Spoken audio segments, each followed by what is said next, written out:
Okay, so Pirkei Mishnah Tes actually is really the middle of a conversation. It's the 5th chapter, the 9th Mishnah. When I say the middle of a conversation, because the previous Mishnah started off by saying that there are 7 types of Averas that cause all kinds of Puranios, right? Remember, that's what we spoke about, Puranios, that there's misfortune that comes to the world, that comes to the community because of 7 types of Averas. So we already discussed the first 4 in the previous Mishnah. So now we continue in this Mishnah. We look at 2. We did 5 in the previous Mishnah. We look at 2 in this Mishnah. So he starts off in this Mishnah by telling us, Chaya ra'a ba'a la'olam. How would you translate Chaya ra'a? Wild animals, right? Evil animals. Ra'a, it doesn't say wild actually. It says evil, which I suppose means dangerous, or I don't know, how else would you translate ra'a? Bad animals. Okay, so we'll translate it for the purpose of our conversation as wild animals come to the world. Okay, wild animals. You'll also notice, by the way, that the word chaya is in the singular, but it could refer, of course, to a group, it could refer to a unit, it could refer to a species. So wild animals come to the world. For why? For 2 reasons. Okay, what are the 2 reasons? Because chaya ra'a ba'olam mipnei shavua shav Vechilul Hashem. Okay, 2 different kinds of Avera. One is called Shvuas Shav. How would you translate Shvuas Shav? False oath, yeah? Is that how we translate it? Okay, so Shavua is an oath. Shavua is an oath. What does the word Shav mean? In vain. Shvuas Shav is an oath that is taken in vain. Okay, we'll have to come back and we'll have to understand what that is. And then Chilul Hashem. What is Chilul Hashem? Desecration of Hashem's name. How does a person create a Chilul Hashem? We'll have to talk about that too. Okay? So wild animals because of Shvuas Shav, and Chilul Hashem because of meaningless oaths, and because, or oaths taken in vain, and because of Chilul Hashem. The next one he tells us is Golus. Golus bala olam. What is Golus? Exile. What is exile? Out of our home. I knew that's what everybody would say, right? That it's being exiled out of our land. But it's really important to know that Golus is not purely geographical, even though a big portion of what we'll speak about today is Golus in the geographical sense, that we've been removed from our land, from our homeland, from Israel. But it is important to recognize that it is possible to be in the physical geography of Israel and still be in Golus. It is possible. Okay, so why does Golus come to the world? Al avodah zara, val gilaroyos, val shvichas damim, because of the 3 cardinal sins, idolatry, and various forms of promiscuity. So exactly what that entails, but pretty much all kinds of inappropriate behavior, and murder. Ve plus val shmitas haaretz, and not observing the laws of shmita. And not Lashon Hara? No, it's not in there. Guess what? It's not in there. Okay, Shemitah. Now, we've chosen really well because this week's parasha is the parasha of Shemitah. Well done. So we get a parasha share and a Pirkei Avos share, 2 for the price of 1. Doesn't happen that often, right? Then, in the previous Mishnah, we already introduced the principle of what is called dever, and we said that dever is pestilence, plague, epidemic, whichever nice word you want to use for it. So now the Mishnah tells us, there are 4 different occasions, time-based occasions, where the epidemics are more likely to abound. What are they? Have a look. He says, Baravias in the 4th year of the Shemitah cycle, Bashvias in the actual Shemitah year, B'moitzoi Shvias, the year following the Shemitah, of a Moitzoi Chag b'chol shana v'shana, and after Sukkot on an annual basis. And then he explains why. Boravius, why is it that there's an uptick in God forbid, in epidemic in the 4th year is Mipnei Maisa Ani Shebeshlishis, because you were supposed to give Maisa Ani in the 3rd year. There's quite a lot of halachic information we have to unpack over here, right? Bashavius, the 7th year is Mipnei Maisa Ani Shebeshishis, because people were supposed to give the tithes to the poor in the 6th year and they apparently didn't. B'moitzoi Shvis, why would it happen that there's, God forbid, epidemic after the Shemitah? Is mipnei Pirkei Shvis, because people didn't observe the Shemitah properly, and they obviously either planted or used things that they were not supposed to use from the produce of the Shemitah year. And every single year after Sukkot, God forbid, there could be issues because people steal that which belongs to the poor. Okay, there's quite a lot of halachic information before we unpack the Mishnah. Let's go back to the beginning. Shavuos Shav. What is a Shavuos Shav? Now the first thing we have to acknowledge is, what is a Shavuah? What is an oath? What's an oath? Okay, so and what's the difference between an oath and a promise? And neder and a shvur. So in order to understand this is purely the halachic side of this Mishnah. There's a neder, which is one kind of a promise. Obviously a person is required to follow a promise. And then there's a shvur, which is a different kind of a promise. Okay, so what's the difference between neder and shvur?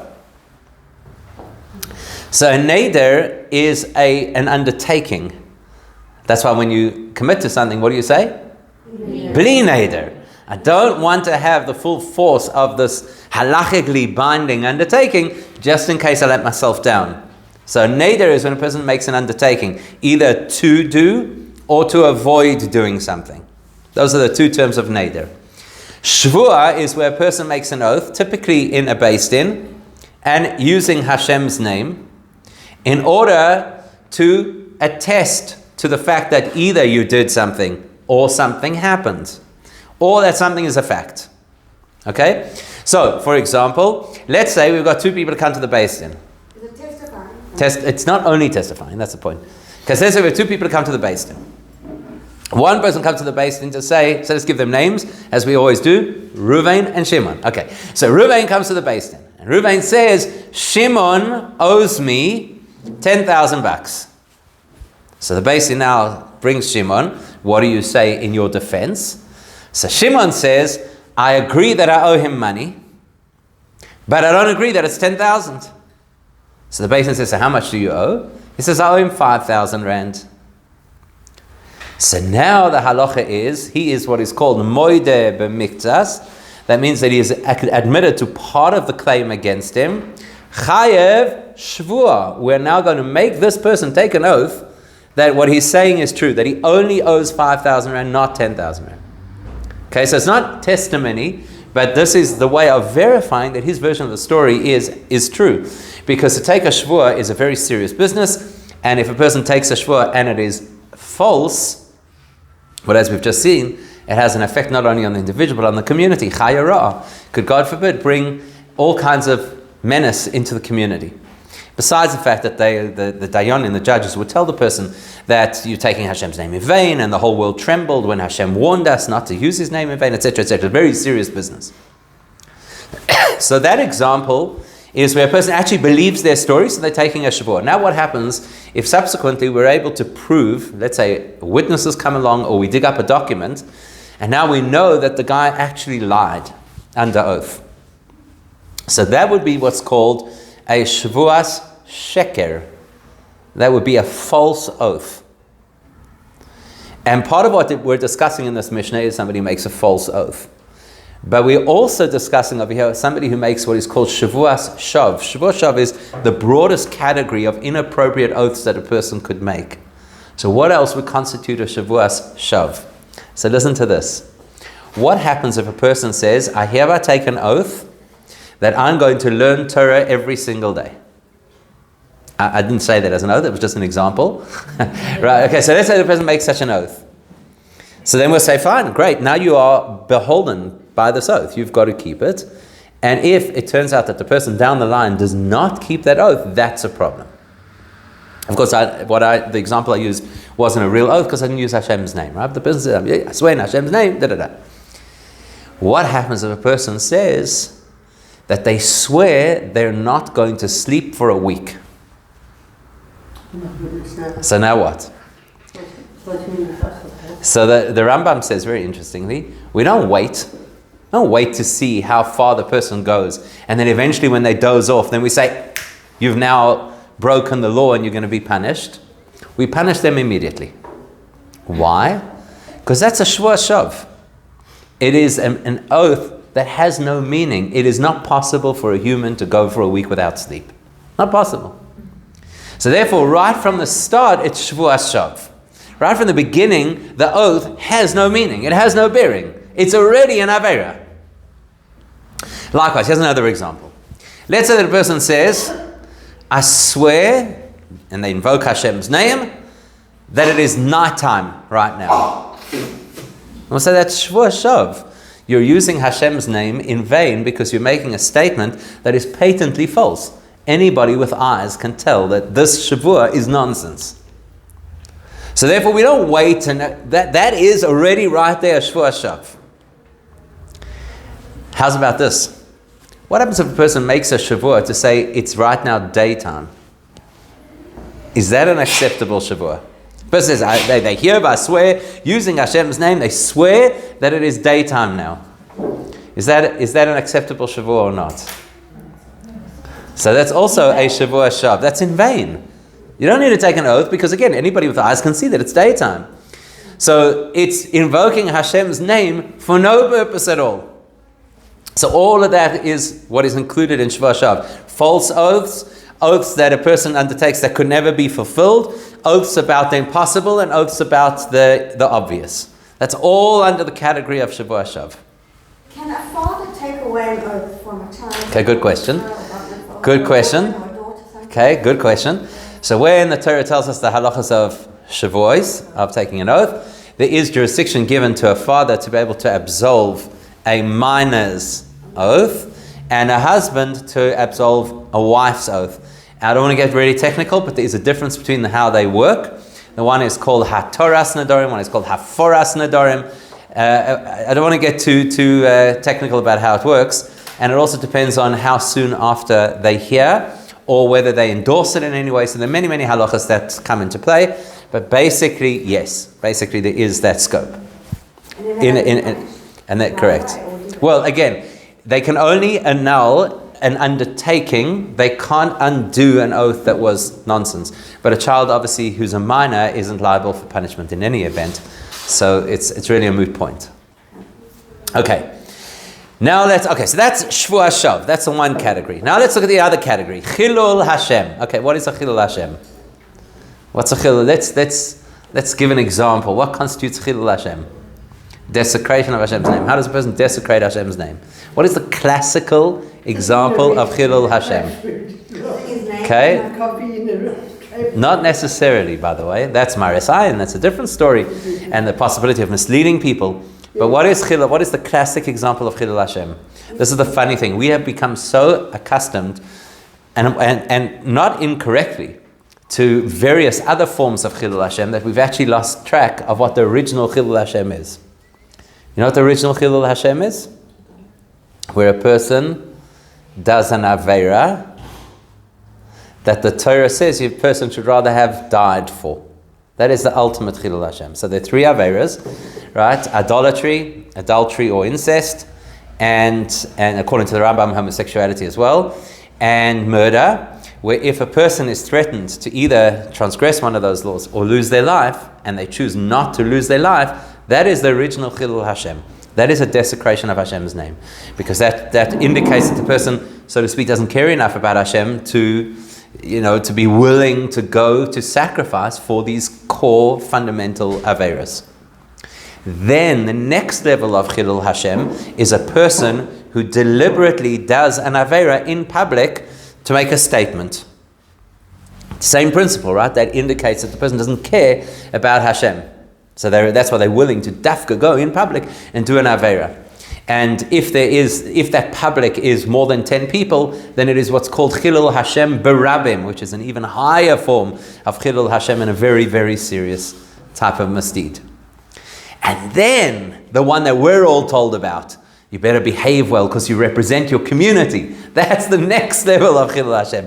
That if a person behaves in such a way that draws negative attention to the Jewish community, that's the next type of chilul Hashem. That's, like I said, it's the most common one that we all speak about, but it's actually kind of third on the list in terms of chilul Hashem. And by the way, there the Gemara tells us, for example, I believe it was Rabbah who said, if I would take something from a shop on credit, that would be a Chilul Hashem. Can you imagine?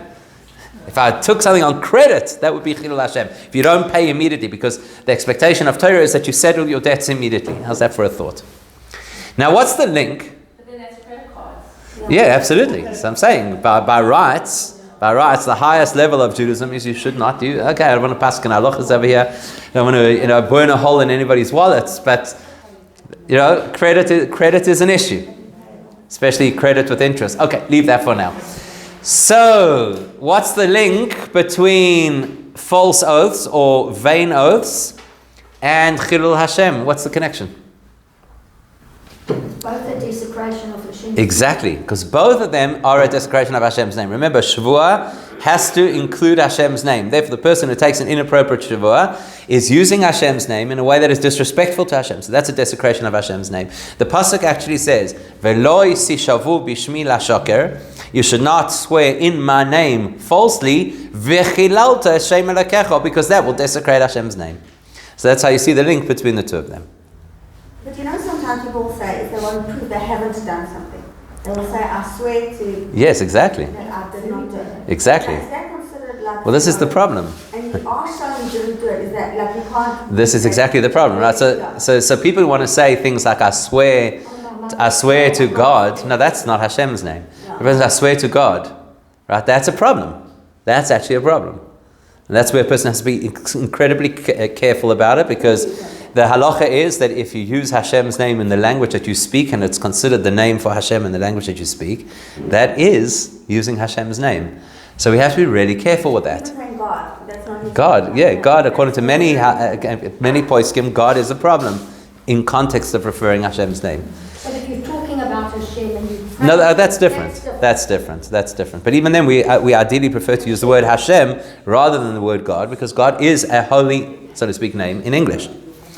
By the way, if you went to King David, I hope nobody takes offense to this, you may have been brought up on the saying that I swear 10 fingers on my Jewish Torah. Do you remember that one? 10 fingers on my Jewish Torah, yes? So apparently that would be acceptable, because it's not actually Hashem's name. I always loved that one, because which other Torah is there? Why is it the Jewish Torah that he was swearing on? But you do understand where that originates, because in the original time of the Beis Din, how did you take a Shavuot? You held the Torah with both hands. So whoever came up with this line of 10 fingers on your Jewish Torah, that's actually how you did it. You actually held the Torah with both hands in the Beis Din in order to make a Shavuot. So it does have some real historical basis.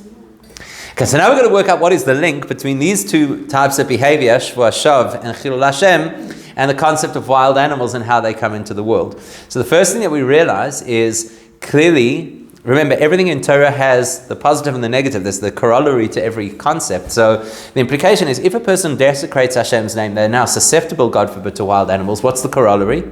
Kiddush Hashem. Kiddush Hashem does what? Kiddush Hashem, you're praising Hashem and you acting... I'm saying what? And then what will it do? Exactly. Well, not exactly that, but the chayos themselves will be good. In other words, if a person sanctifies Hashem's name, the implication is that those same animals, that's what it doesn't say wild animals. The wild animal could be a bad animal, could be a good animal, depends on the circumstances.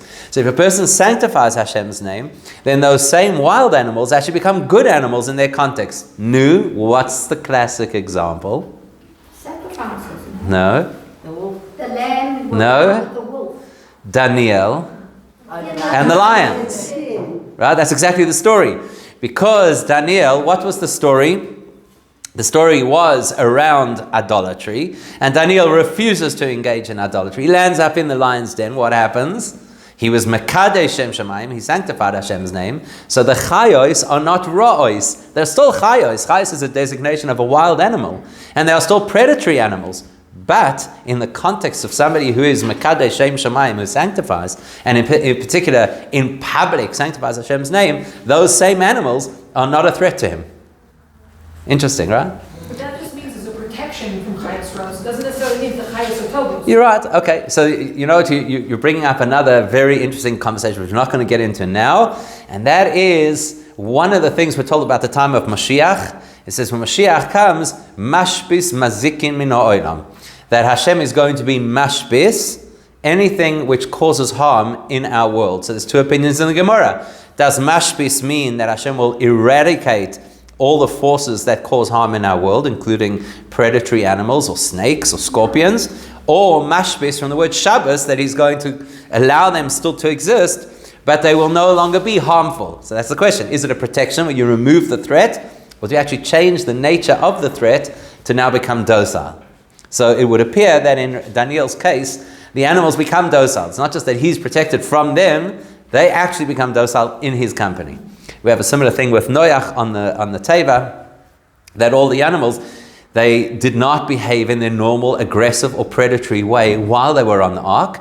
And that's one of the reasons Noach didn't want to leave, because he said, we're living in a Mashiach environment over here. Why should I go back into the world, which is going to happen? And he had to feed them, but he didn't. What do you think he fed them? He didn't feed them meat. He fed them, that's what it says. In the same prophecy about the time of Mashiach, he fed them a vegan diet while they were on the ark. Okay, which is also an interesting concept. All right, so now we've got to work out.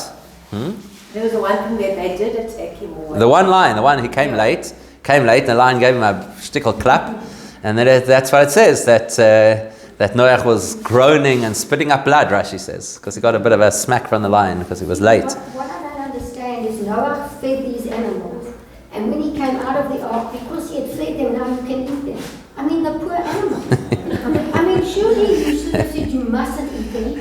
All right, we'll have to reserve the whole conversation about the Torah prerogative around eating meat for another shir. I always feel that at every shir there has to be at least one person who keeps track of all the topics that belong at other shiurim, so that one day you can actually do those other shiurim. All right, let's come back. When does this thing actually start? Because mine... Chaya Ra'ah. So you probably got it as one Mishnah. Some of the Girsah says one Mishnah. Oh, okay. So, I wouldn't know. I wouldn't know how to tell you what number, but it started with Shiva Mina Puranios. That's where the Mishnah began. This one starts Devabal Olam, and then Yeah. Okay. So this is in the middle of the Mishnah. Okay. Right. Let's go. So now, what's the connection between Chaya Ra'ah with wild animals and these particular sins? What's the link? So we do know that right at the beginning of the Torah, Hashem tells the original human beings, which is Adam, Chava, and family, right? What does he tell them?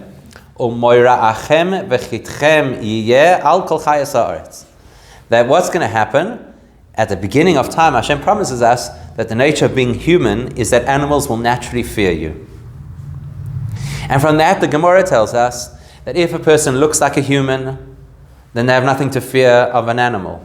If a person looks like an animal, that's when they're in Tzuras.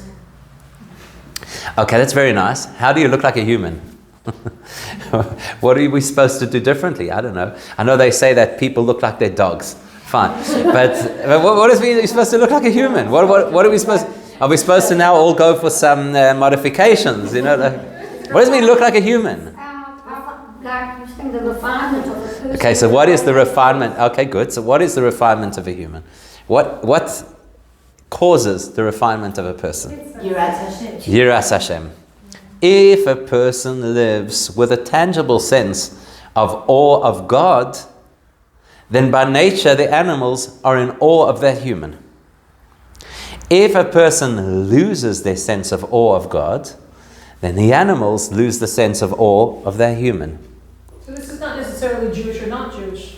Okay, let's leave that question. It's an interesting question because you're opening a whole can of worms over here.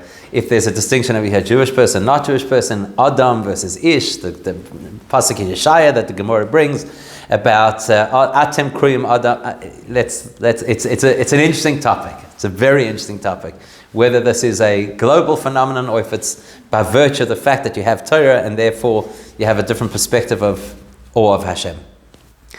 So, for the sake of our conversation, let's keep it in-house. We'll talk about ourselves. And here you've got two scenarios of a person who illustrates that they don't have Yiras Hashem. Because they don't feel bad about using Hashem's name in a statement, a very serious statement, called a shvuah. A shvuah is serious business. And they're using Hashem's name without conscience over the fact that they're using it inappropriately. So they're lacking Yiras Hashem. And certainly a person who causes a chilul Hashem cannot claim that they have the ultimate state of Yiras Hashem if they're desecrating Hashem's name. So these are the two key scenarios that create a system where now the Chaya Ra'ah feels comfortable and even emboldened to be able to Chas v'Shalom attack them. Because they don't have, so to speak, that Tselem Elokim. They don't look like a human being is supposed to look, because they've let go of the defining element of what it is to be human, which is to acknowledge a higher power and to have Yiras Hashem. It is also interesting, by the way, that if you look at our history, and this is where the story gets a lot more serious, because I know we had a couple of tigers on the loose last year. Unfortunately, this year the government hasn't found any entertaining circus acts to distract us from load shedding. So, we need something, a couple of lions, something, running around. But the reality is, in the modern world, the likelihood of any of us being concerned about a wild animal on the loose, and remember, it's la'olam. It's not that we go there. It doesn't say that we'll land up in the Kruger Park. That's not what the Mishnah says. The Mishnah says that the wild animals will come to us. So it doesn't seem very likely. So it's really interesting that a number of the commentary of the Mefarshim on the Mishnah point out that the great empires of the world are always symbolized by animals, wild animals. So for example, the Persians were symbolized by the bear, and the Babylonians by the lion, and Edom by the eagle, even though it's not an animal, a chaya technically, but it is a predatory creature, and a very powerful predatory creature. And so actually when it says chaya ra'ah ba'la olam, it's actually talking about, and this will link it to the next piece, which is about Golos, it's actually talking about the powerful empires that will come chas v'shalom to attack the Jewish people if the Jewish people do not show proper respect to Hashem's name. So that's actually the message of here. It's quite a... Well, that's exactly right. So Bavel is a lion, Persia was a bear, and Edom is an eagle. Okay. Yishmael, anybody know what Yishmael is? I thought it was donkey. Am Hadoim el Chamor, yeah, that's true, but that's Canaan as well. They're both in the same, because there's Eliezer and there's Yishmael. What? A fox. So it's interesting. Pasuk says, "Echsulanu shoalim shoalim ktanim," but that the Gemara uses to refer to the Mitzrayim. Remember, that's the famous Gemara in Sota that tells us that the Mitzrayim used to bring babies to cry outside the houses of the Jewish homes to find where the babies were, so they could throw them into the river. It says those were the little foxes. Those babies were considered the little foxes. So who's Yishmael? Yishmael, the Torah says, "V'hu yiyeh pere adam," like a demi-human. That's Yishmael, which is fascinating. Meaning to say that Yishmael is not associated with an animal, but dafka associated with something that appears very similar to Adam, which is the ultimate state of a human being. And therefore Yishmael is a very complicated culture to deal with, because it looks so much like our culture, as opposed to others that looked so different. So you could say, oh, that's like an animal compared to a human. Okay, very interesting. Okay, so that's our insight over here into the chaya ra'ah, these wild animals that come into the world. Sorry, Bavel is a lion and Pirkei is a bear. Sorry. So now the next thing is, so if you put it into that context, that the chayos ra'os, first you can understand now why they're called bad wild animals, because they're referring to these belligerent empires who wanted chas v'shalom to destroy us. And now you can see the link to the next piece, which is Golos. You can see the link to Golos. Now what is Golos? What does Golos mean? So we already identified that the very basic understanding of Golos is the exile from our land. That's the most basic way to understand Golos. Okay? Could be the exile from Hashem. Correct. But I'm saying the most basic way to understand it is that Golos is an exile from our land. And the Maharal has something very interesting about our land. Can you give some other names besides Eretz Yisrael? What other names do we have in any reference in Tanakh to refer to the land of Israel? Okay, good. Eretz Avos Dvash, right? It's a land that flows with milk and honey. What else do we have? So listen to this. We have an expression when Hashem tells, right back in Lech Lecha, when Hashem tells Avraham that he's going to give him the land, so he calls it the land of Hashem, basically. And we have this in various places. There are various places in Tanakh that call Eretz Yisrael Hashem's land. The other thing, obviously, is that we call it Eretz HaKodesh. It's considered the Holy Land. And the other thing is that it is called Eretz HaChayim. It's called the land which is alive. Had a very interesting conversation with somebody yesterday, so I was talking to somebody overseas, and he's a Sephardi guy, and somehow it came up in the conversation. He said, what's the difference between Ashkenazim and Sephardim? I could think of many differences, right? So he says the difference is you go to an Ashkenazi for Shabbos lunch and you get what they call in Israel salat chai. You know what salat chai is? It's like a green salad, right? Fresh salad. And you go to a Sephardi and you get chai salatim. 18 different salads, right? Okay, so Eretz HaChayim does not mean, not that reference. Eretz HaChayim, the land of life, right? It's the land of life. Therefore, the Maharal says that depending on how a person behaves in Eretz Yisrael will determine whether or not they are aligned with these three principles. And if a person is misaligned with any of these three principles, then they no longer deserve to live in Eretz Yisrael.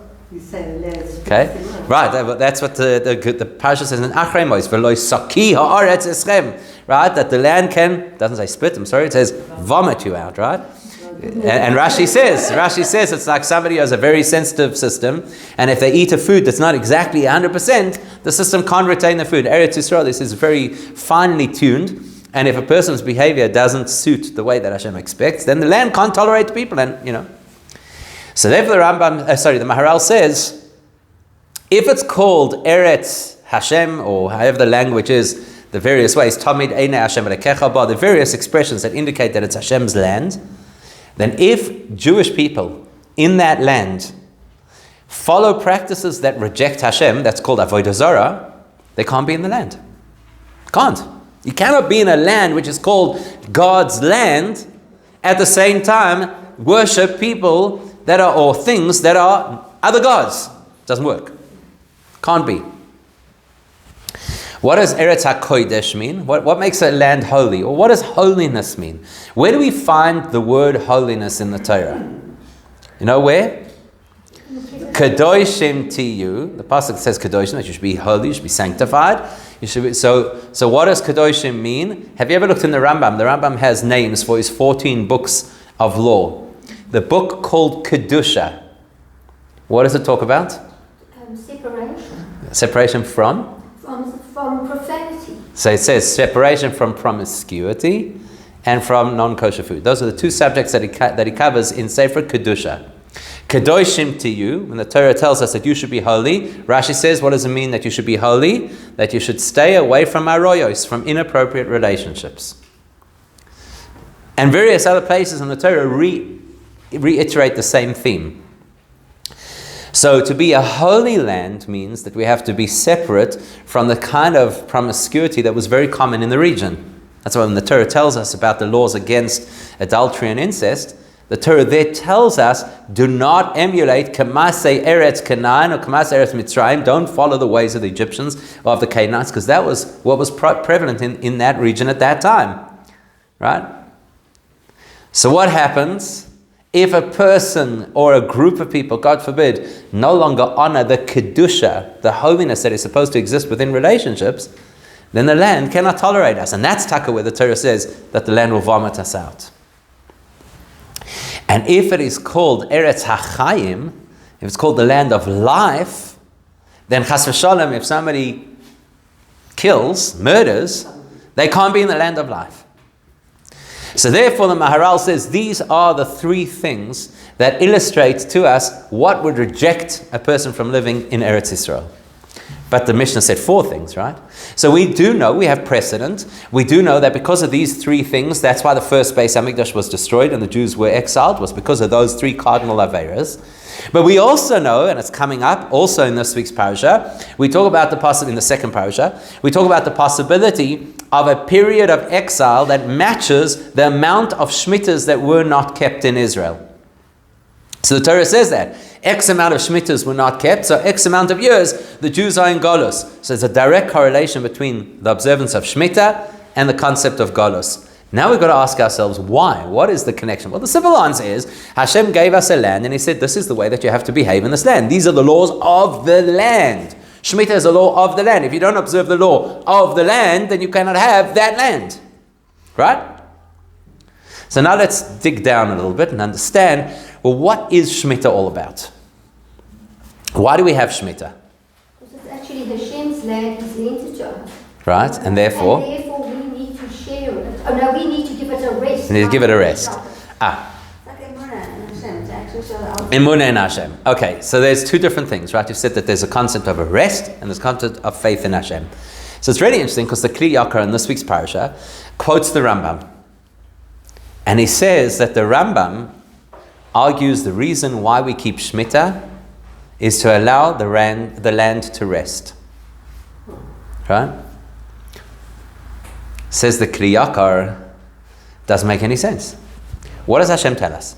If we don't keep Shemitah, then He's going to remove us from the land. If He removes us from the land, who is going to come and take over the land? Obviously people who don't keep Shemitah. So if the whole point is that you want to make sure the land could rest, why would the appropriate consequence be to take us off the land when now you know the people who are coming into the land are definitely not going to let it rest? So how did you achieve your objective? That's his first question. The second question he asks is, there's another opinion that's brought in various of the other Meforshim, that the reason why we have to have Shemitah is to remind us of the fact that Hashem recreates the world on a regular basis.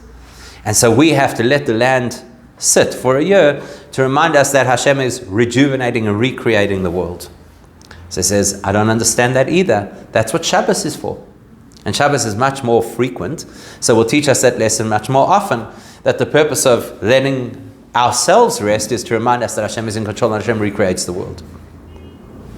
So therefore the Kli Yakar wants to suggest a different explanation. He says, have you ever been a farmer? No. None of us have been farmers, right? Anybody have been a farmer? No?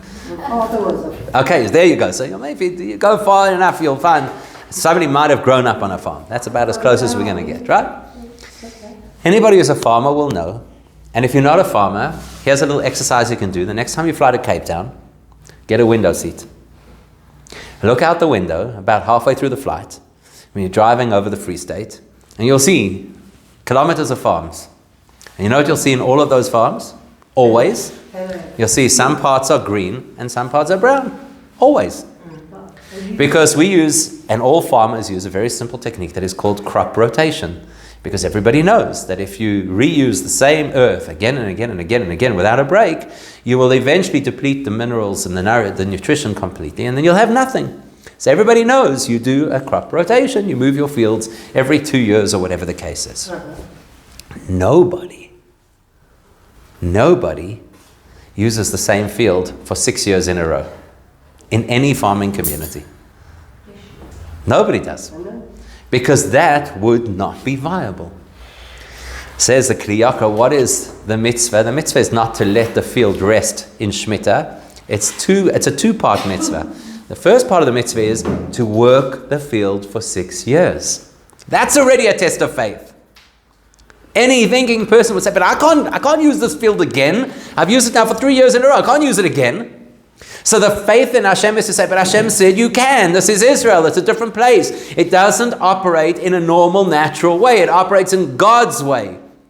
So you're showing your faith in Hashem by reusing the field again. Not only that, anybody will tell you that when you use a field, after too many crops, you can expect a diminishing crop each subsequent year. Obviously, because you've depleted the nutrients, you haven't allowed the earth to rest, so the crops are going to get less. What is the mitzvah of Shemitah? It says in this week's parasha. And you're going to ask, what will we eat in the 7th year? Hein loy nizra veloy nesef es tfuaseinu. We haven't had a chance to plow and plant and collect any of the things. Says Hashem, v'tzivisi es birchas b'ashana hashishis. I will instruct my brocha into the land in the 6th year. And vasos, and what's it going to do? It's going to make enough produce for 3 years. Vasos l'shlosh hashanim. At the time when the field should be at its worst, that's when it's going to give you the biggest yield of all. So what's Shemitah? Shemitah is absolute faith in Hashem. Absolute faith in Hashem. And do you think it's not only a spiritual thing? I mean, that's a physical thing. Yeah, that's very physical. That's where your emunah is translated into physical reality. So now, okay, science can or can't explain, I don't know. But the fact is, that's what Hashem wants. So now here's the word. Well, Shemitah is a sign that you have Yiras Hashem. Oh, you're saying of his own volition decided he's going to come up with this thing, it's not going to work. No, I'm saying maybe he's in his way there a little bit. Right. But he's still keeping Shemitah.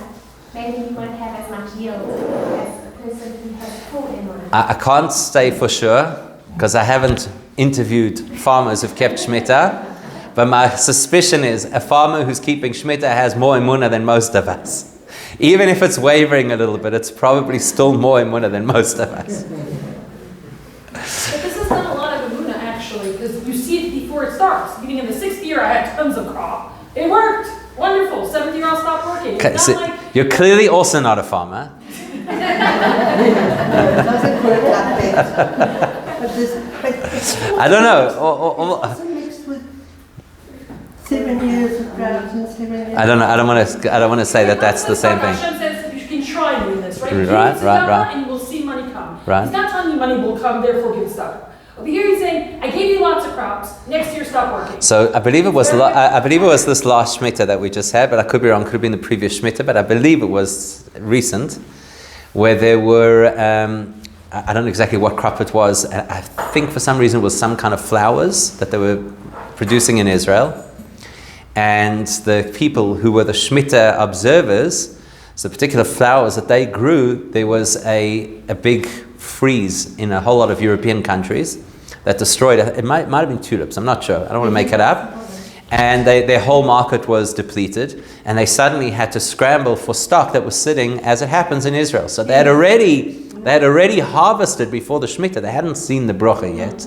The brocha. Bumper crop. It could be that people are hungry. Correct. Could be that the brocha is in the value of the crop, not necessarily in this quantity. There were planes going daily with tulips to Okay, so there you go. I know that. So there you go. All right, so let's wrap this up because we're almost out of time. So now listen to this. So what do we see? We see that Shemitah is absolute faith in Hashem. So if a person doesn't have absolute faith in Hashem, Golus is the result. Why is Golus the result? Listen to what the Maharal says. It is absolutely profound.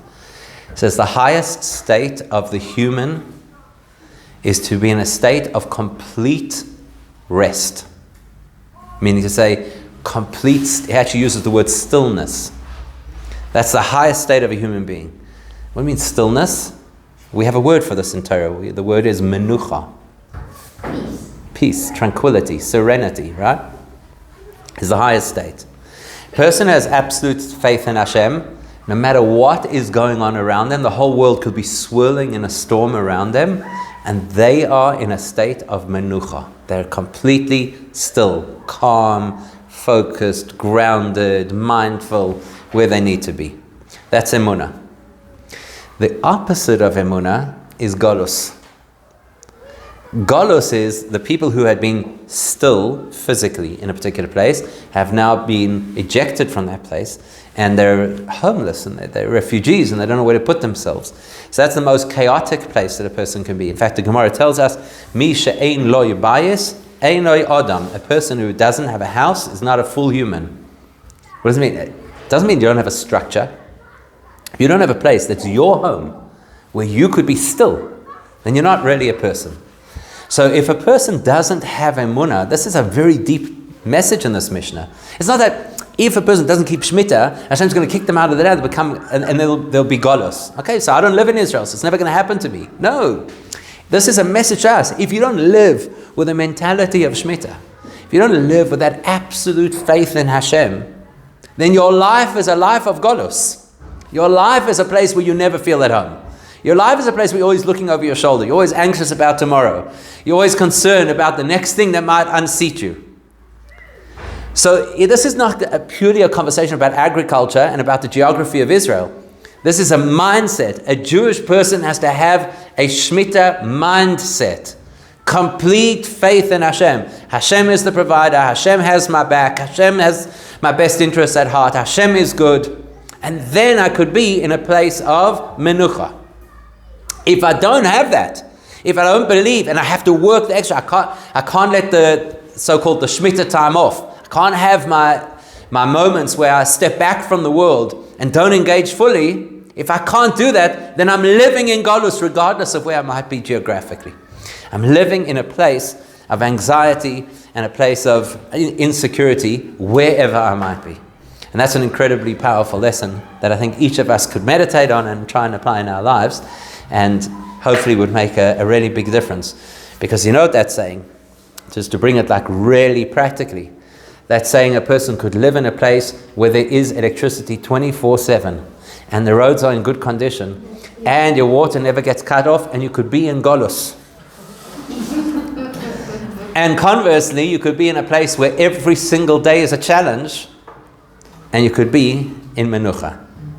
It's got nothing to do with circumstance. It has everything to do with how much our emunah guides our lives.